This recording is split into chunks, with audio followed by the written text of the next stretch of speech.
Robert McNamara was appointed Defense Secretary by President John Kennedy. He joined the Pentagon staff in 1961 from the Ford Motor Company, where he'd been the first non-Ford family member to head the firm. He's credited with reviving its fortunes in the years immediately following the Second World War. I believe there's a high probability. McNamara left government service in 1968 and was appointed president of the World Bank, concentrating his efforts on developing countries and calling on the world to spend less on arms and more on aid.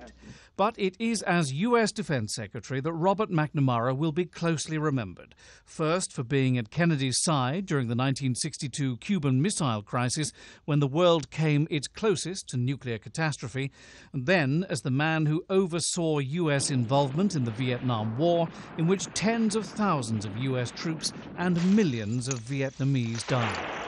I believe Vietnam and the U.S. missed opportunities to achieve our geopolitical objectives without the tragic loss of life. They lost 3,200,000 killed. We lost 58,000 killed.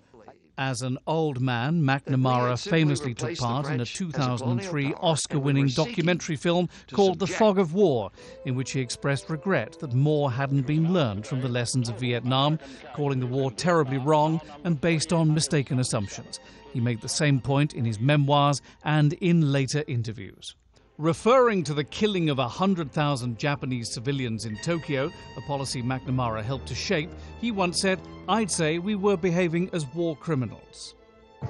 McNamara was also highly critical of George W. Bush's decision to go to war in Iraq in 2003.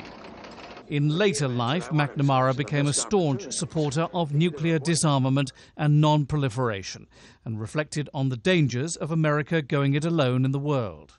We are the strongest nation in the world today.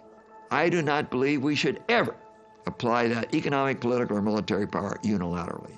If we had followed that rule in Vietnam, we wouldn't have been there. Robert McNamara, dead at 93, after a life that took him on an unorthodox journey from leading captain of industry to the defense secretary who ordered carpet bombing in Vietnam to a powerful voice on the cost of war. John Terrett, Al Jazeera.